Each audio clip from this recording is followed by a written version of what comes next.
Bonjour à tous, vous regardez i24 News, c'est l'heure de votre rendez-vous avec le sport. Aujourd'hui au programme, la nouvelle défaite du Brésil, 3-0 face aux Pays-Bas dans le cadre de la petite finale. Évidemment, nous reviendrons sur cet événement, le Brésil qui est très triste et Scolari qui n'a pas démissionné, qui cherche encore à positiver. En voilà un en tout cas qui garde le moral, c'est la méthode Coué, nous y reviendrons dans cette émission. Et puis évidemment, aujourd'hui nous parlerons du grand jour. Ce soir, c'est soir de fête puisque c'est la finale de ce mondial 2014 avec l'Allemagne qui affronte l'Argentine. Plus de 100 000 Argentins sont allés au Brésil pour soutenir leur équipe et puis surtout pour soutenir Messi, le nouveau Maradona comme on l'appelle, qui disputera pour la première fois de sa carrière une finale de Coupe du Monde. Alors pour parler de ce joli programme, j'ai le plaisir d'accueillir Emmanuel Petit. Bonjour. Bonjour. Et vous, Sidney Govou. Bonjour. Bonjour. Et puis j'ai le plaisir d'accueillir Fabien Lévesque. Fabien, bonjour. Merci de me faire l'amitié d'être là aujourd'hui. Salut Valérie. Vous êtes journaliste au service des sports de France Télévisions. Vous commentez souvent en duo avec votre copain, Emmanuel Petit. Ce soir, on sera au commentaire de la finale pour les Dom-Tom. Voilà,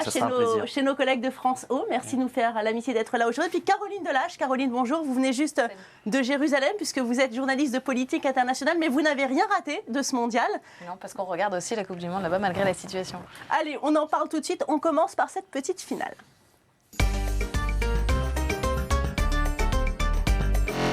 Allez, on va revenir sur ce match. Les Brésiliens qui devaient sauver l'honneur, mais qui partent sur une nouvelle humiliation. 3-0. Sidney Govou, il l'avait annoncé. Il voulait sortir par la grande porte, mais finalement, c'est le scénario inverse qui s'est passé. Malheureusement, oui, c'était la petite finale qui, pour moi, n'avait d'intérêt que d'enfoncer encore un peu plus le Brésil. Et c'est ce qui s'est passé hier. Une défaite 3-0 dans la continuité du 7-1 qu'ils ont subi un peu avant. Donc on va dire qu'il faut changer. Il faut qu'ils changent. Un Brésil qui est toujours aussi fébrile. Hein. Très fébrile, malgré les changements qui a eu lieu dans le 11 titulaire. On a vu qu'il ne s'est rien passé et que c'est surtout mental où il y a une grosse défaillance avec cette équipe. Emmanuel, il attend quoi, Scolari, en ne démissionnant pas, en restant toujours aux commandes comme ça ? C'est compliqué à chaque fois à chaud de prendre des décisions, donc que ce soit Scolari, même les joueurs, mais aussi la fédération brésilienne, il leur faudra quelques jours justement pour prendre du recul et les décisions qui s'imposent. Donc c'est jamais bien, c'est jamais positif de prendre des décisions à chaud. Donc c'est vrai que tous les événements semblent aller à l'encontre de Scolari, mais il ne faut pas oublier non plus qu'il a gagné la Coupe du Monde aussi en 2002, qu'il a réussi des belles choses. Donc, mais c'est vrai que ça semble compliqué pour lui. En tout cas, il y a un rendez-vous qui devrait être pris entre le président de la fédération et lui-même. Qu'est-ce qui va se passer à votre avis ? Je pense qu'ils vont devoir mettre à plat justement d'un point de vue structurel toute la formation et on va dire l'évolution du football brésilien depuis une vingtaine d'années, c'est en déliquescence. Donc je ne vais pas dire que ça se repanise au maximum le jeu brésilien, mais presque. Donc est-ce qu'ils ont moyen justement de stopper un petit peu l'exode des jeunes talents brésiliens, ces jeunes, je ne sais pas, mais je pense qu'il leur faudra revenir à leurs fondamentaux, qui est le jeu de la rue en fait, le jeu spontané. En tous les cas, Caroline, on a l'impression que cette Seleção, elle ressemble beaucoup au Brésil, avec beaucoup de guerre de pouvoir, beaucoup d'argent investi, et puis finalement, on arrive à quelque chose qui ne marche pas du tout. Oui, c'est une grosse déception cette Coupe du Monde pour le Brésil sur le plan sportif et sur le plan de la situation politique, économique et sociale. C'est vrai qu'il y a eu toutes ces manifestations, ces émeutes avant le début de la Coupe du Monde. Ça a un petit peu repris après la défaite face à l'Allemagne 7-1. Et là, tout le monde craint évidemment que la situation reparte parce que la santé est mauvaise du Brésil sur tous les plans et ça se reflète dans l'équipe comme Vous pensez que ce mauvais parcours, j'ai envie de dire, en Coupe du Monde, ça va refléter, il va y avoir une tâche sur le pays? En tout cas, ça ne va pas aider, ça ne va pas arranger, c'est sûr. Et vous pensez que les manifestations vont reprendre? C'est un risque, oui, c'est un risque. C'est la crainte qu'ont beaucoup juste après cette écrasante défaite humiliante face à l'Allemagne, c'était la crainte et effectivement il y a eu un petit peu quelques échauffements. Parce qu'on a vu des Brésiliens retourner dans la rue, se remettre à danser. Vous pensez qu'ils sont encore, ils sont encore dans la fête, mais que très vite ils vont revenir à la triste réalité, la dure réalité, à leur situation économique et sociale, à la mauvaise santé du pays. Et effectivement, je pense qu'ils vont revenir vite à la réalité et être confrontés à cette situation. Alors Fabien, que penser des Pays-Bas ? Pays-Bas sans surprise, avec encore un Arjen Robben qui a été élu homme du match et Louis van Gaal qui a vraiment fait un super coup de management hier soir. Il a fait rentrer son troisième gardien. C'est-à-dire que c'est la première fois dans l'histoire de la Coupe du Monde que 23 joueurs participent à au moins une minute de Coupe du Monde. Et ça, franchement, c'est un geste fort de la part de Louis van Gaal qui a parfaitement managé ses troupes durant toute la compétition. Et on rappelle son coup de génie en quart de finale avec le changement avec Tim Krul qui était rentré uniquement pour la séance de tir au but. Cette équipe des Pays-Bas elle a de l'avenir, parce qu'on voit qu'il y a des jeunes joueurs qui arrivent derrière. C'était un bon mix entre les plus anciens comme Van Persie, Schneider et Robben, et puis d'autres joueurs qui se sont révélés comme Blind. Donc encore troisième, ils sont toujours là, mais malheureusement pas au bout, quoi. Ouais, c'est vrai, Sidney Govou, une très belle génération orange avec Van Persie, avec Robben, vous venez de le dire, Fabien. D'ailleurs, Robben qui a annoncé qu'il continuait l'aventure, donc pas de retraite internationale donc pour ce joueur encore. Tant mieux pour nous, parce que s'il continue à ce rythme-là, avec le niveau qu'il affiche aujourd'hui, c'est un joueur exceptionnel. Maintenant, voilà, dans 2 ans, il peut se passer beaucoup de choses au Bayern, ou je ne sais pas où il ira peut-être. Louis van Gaal aimerait le faire venir à voilà, Manchester. c'est pour ça, je lui souhaite plein de bonnes choses, mais les prochaines échéances pour eux, c'est dans 2 ans, et on sait que 2 ans, pour un footballeur, ça peut être long. Après la trentaine, c'est long. Allez, on regarde tout de suite cette finale Argentine-Allemagne, cette finale de ce mondial 2014 de rêve. On en parle tout de suite. Et parce qu'on ne se souvient que des gagnants, qui de l'Argentine ou bien de l'Allemagne va être inscrit dans les livres d'histoire, c'est ce soir. L'Allemagne d'un côté avec un beau collectif, avec une puissance offensive et puis un gardien absolument incroyable. Et puis de l'autre, l'Argentine avec une défense qui est très solidaire, un sens du sacrifice qui est sans égal. Et puis surtout, Léo Messi et Caroline Allemagne, Argentine, votre cœur penche de quel côté? Mon cœur penche plutôt vers l'Argentine, mais je me risque au pronostic, je pense que c'est l'Allemagne qui va gagner. Oui, et vous Emmanuel?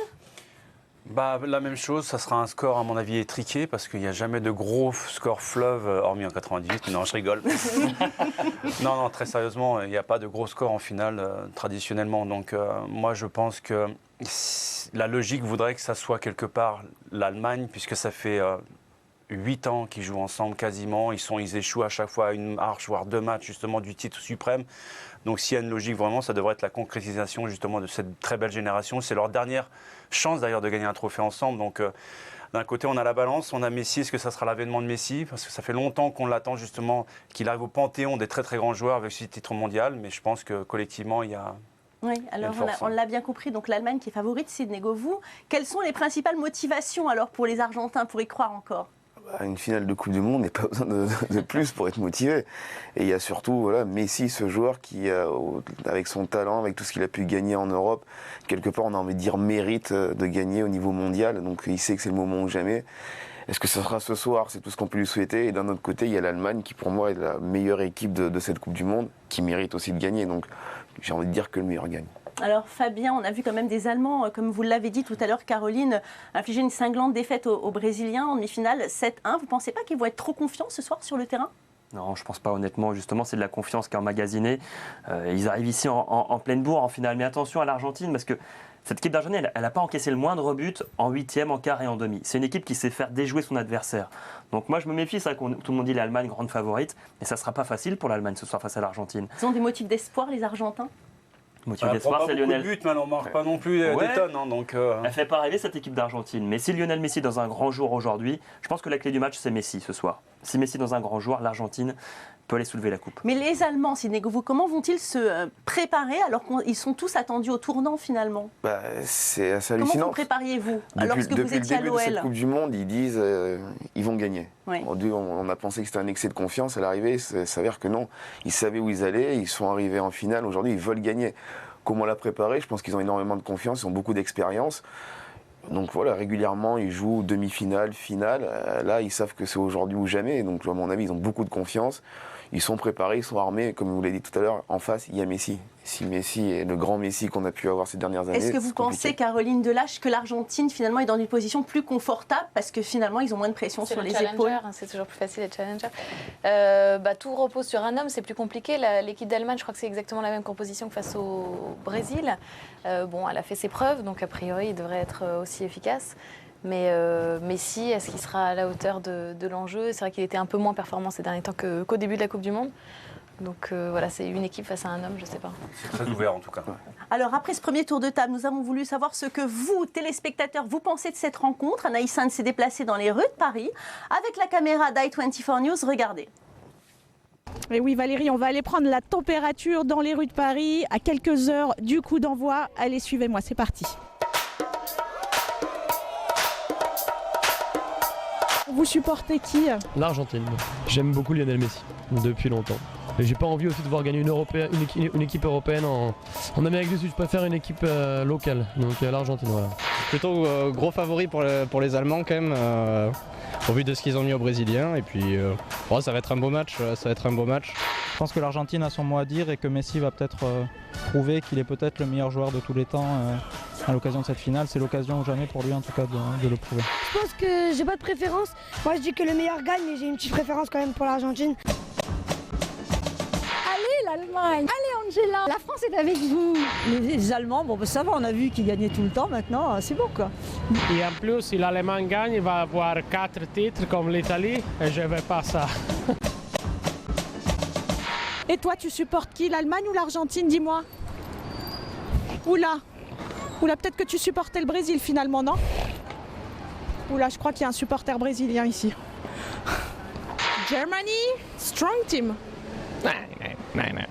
Non.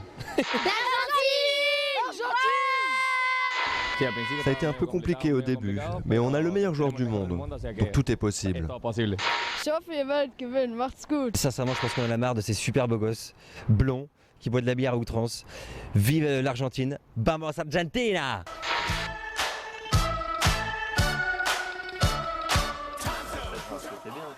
Allez, on va passer aux choses sérieuses et je vous propose de regarder la composition probable de Joachim Löw. Regardez Fabien Lévesque, cette composition, tout porte à croire que le sélectionneur allemand devrait reconduire la même équipe que face au Brésil. Ouais, avec Klose en pointe, Müller qui cartonne 5 buts depuis le début du mondial, et un homme qui va être clé aujourd'hui, c'est Schweinsteiger. C'est lui, a priori, qui va être chargé de canaliser Lionel Messi. Et on se rappelle qu'il y a 4 ans à la Coupe du Monde en Afrique du Sud, en quart de finale, il avait parfaitement tenu son rôle. Donc voilà, Schweinsteiger qui va suivre comme son ombre Lionel Messi ce soir. Sidney Govou, que pensez de ce choix tactique de Joachim Löw? C'est logique, il reste sur des bons matchs, donc pourquoi changer? Il a trouvé sa formule face à la France en remettant l'âme latérale, en faisant rentrer Khedira, donc la logique c'est vraiment Müller, finalement, il a mis les... Qu'est-ce que vous en pensez, vous? C'est du classique et c'est pour moi l'équipe la plus équilibrée sur le papier et la plus performante. Et cette défense qui a encaissé quand même 4 buts en 6 matchs? Ouais, mais parce qu'il y avait Mertesacker justement. Et Mertesacker, depuis 2 matchs, il ne joue plus du tout. Et les Allemands jouent vachement haut sur le terrain. Donc il faut avoir des joueurs à la fois intelligents mais aussi rapides. Et Mertesacker, c'est vrai qu'il traînait un wagon derrière lui en fait. Emmanuel Neuer, ça peut être la star aussi de ce mondial. Ça peut être pourquoi pas le Ballon d'Or 2014 s'il fait une grande finale. Caroline, elle est impressionnante cette équipe allemande. Hein, elle marque des buts, beaucoup de buts, et puis elle est assez efficace en défense. Donc oui, elle est impressionnante. C'est vrai que le 7-1, je crois que c'est du jamais vu. C'était historique. Allez, maintenant on va dire un mot sur la composition de cette équipe d'Argentine. Pas de surprise là non plus. Manuel Petit, regardez, Sabella qui devrait aligner du grand classique. Hein. Ouais, Demichelis qui est confirmé depuis 2 matchs, donc qui a stabilisé la défense au détriment de Fernandez. On s'aperçoit aussi que Belgia s'installe définitivement comme un joueur essentiel au milieu de terrain. Donc Mascherano aura un rôle très important dans ce match-là face à un milieu de terrain extrêmement performant techniquement. Puis Messi, Higuaín. Espérons que Lavezzi arrête de se transformer comme un marathonien, mais plus qu'un joueur décisif. J'espère vraiment que ça sera un match pour lui aussi ce soir. On espère voir Di Maria aussi. Oui. C'est la grosse incertitude. Di Maria, j'y crois pas trop finalement. Non, Sidney? Non, je pense qu'il est un peu trop juste. Je crois qu'il avait une Il s'est entraîné hier. Hein, il a couru. Après, ça suffit pas pour jouer une finale. Pour moi, c'est trop juste. Non, Emmanuel, vous non plus? Si il y a une élongation, voire une petite déchirure, je veux dire, les fibres musculaires, vous ne pouvez pas aller plus vite que la musique, c'est pas possible. Ouais, ce serait un gros plus quand même, parce que Di Maria, c'est le genre de joueur qui vous permet de gagner un match. Donc, ses atouts, c'est l'explosivité. Donc, quand vous avez une blessure musculaire, l'explosivité, ça ne va pas ensemble. En tout cas, Maradona, qui ne rate jamais une occasion de faire parler de lui, qui a déclaré que l'équipe d'Argentine, c'est Mascherano plus 10 autres joueurs. Ça veut dire pour lui que finalement, Messi n'est que quantité négligeable, un peu de jalousie peut-être, hein, Sidney Govou? Je pense que ça a toujours été comme ça. C'est quelqu'un qui aime bien les frasques dans les médias.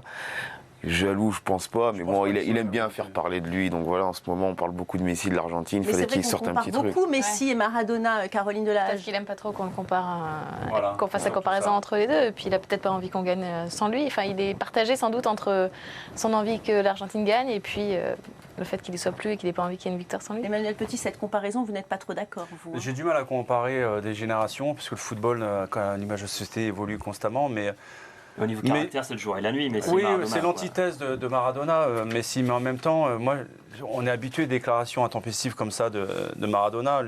Lui, il est dans son monde et il veut surtout pas que quelqu'un rentre dans son monde. C'est à l'image de Pelé. Ils sont créés 2 mondes virtuels et ils veulent que personne. En fait, ce sont des dieux qui regardent avec certaines fois condescendance les gueux que nous sommes en fait. Mais vous pensez que Maradona, il a toujours de l'influence, Fabien Lévesque, sur cet Albi céleste? Non, honnêtement, c'est vrai que voilà, il a des commentaires toujours comme ça, un petit peu fracassants. Mais moi, je retiens qu'il a quand même laissé un message de soutien à Lionel Messi hier soir tout de même. Il a dit que c'est le moment de sortir le match de ta vie. Et effectivement, aujourd'hui, il peut devenir une légende, Lionel Messi. Donc voilà. Ça serait 2 légendes argentines. C'est du petit lait par Maradona parce qu'il sait que en cas d'échec, ça va le conforter encore plus dans sa position de Maradona, le joueur. Allez, on y va. Merci beaucoup, messieurs. Malheureusement, le temps qui nous est, madame, le temps qui nous est imparti était beaucoup trop court aujourd'hui encore. On se retrouve demain pour encore plus de foot. Restez avec nous, car l'info continue sur i24 News.